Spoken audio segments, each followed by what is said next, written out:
We have Noluthando Mkhaliphi, who has been posting a lot of videos lately on the socials because her Congolese baby daddy decided to take their daughter, without her consent.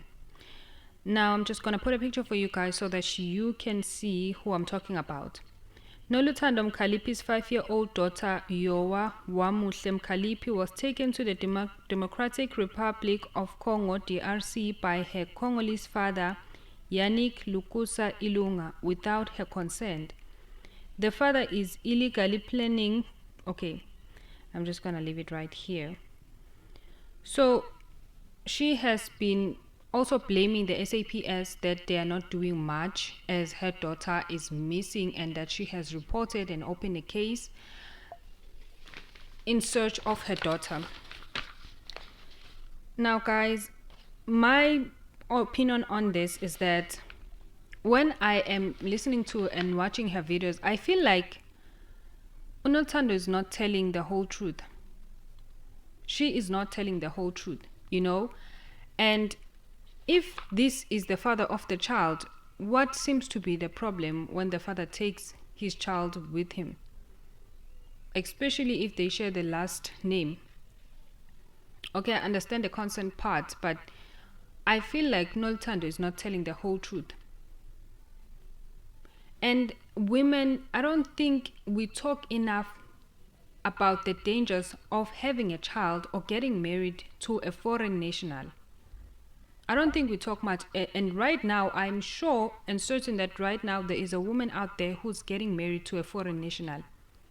How do you get married to a foreign national, a person that you have never been in their homeland? You've never been in their homeland for 2 years and you're getting married to that person. Culture differences are real, guys. They are very real and true. In some cultures, I don't want this to come up as like but in some cultures, guys, they are raised different. We have different tribes, we have different cultures, we are different nationalities. We have different cultures and things we believe in. In some cultures, it's normal to sacrifice a human being. It is very normal. And in some culture, a hybrid child, they don't consider that child 100% that it belongs to them. In some culture, they have a certain category for kids who are born of parents that are of different nationalities. They have a category for those kids. They have names, very insulting names for those kids. And they don't take a child who's a hybrid like it's a real person. Some cultures, they do that. And when I saw how edgy she was on that video, and when she was talking that she has opened a case, this and this and that, they are searching for her daughter, I'm like, why are you scared of this man when you got pregnant by him? You got pregnant for him. You have a child with this man, but you are so edgy that he took your daughter without your consent. I'm sure it's more than just the consent part. I feel like Noluthando is hiding something and she knows it. If I were to get pregnant by, my boyfriend or my partner and we have a child, I would not be so edgy when my boyfriend decides to take a child and go to his homestead with the child. I would not be so edgy. This one is even posting everywhere on the socials. In as much as you can post videos every day, social media is not going to help you with anything. It's not. Already you are receiving backlash, you are receiving disrespectful comments, you are receiving harsh comments from the socials. The social media Noluthando is not going to help you. And because you have a child with a foreign national, there's a process and protocols that have to be followed. The SAPS, they're not just going to break walls and go to Congo and just look for your child. There are certain protocols that have to be followed. My honest opinion for Noluthando would be, girl, you better go there. You better book yourself a flight. You better go and look for your child. And by the look of things, I don't think you even know his place of residing, where this man is currently residing at? I don't think you know.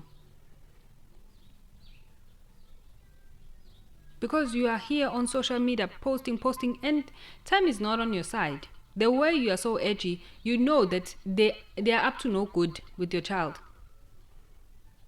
This child is not under your watch. She is not under your supervision, so they can do anything to your child.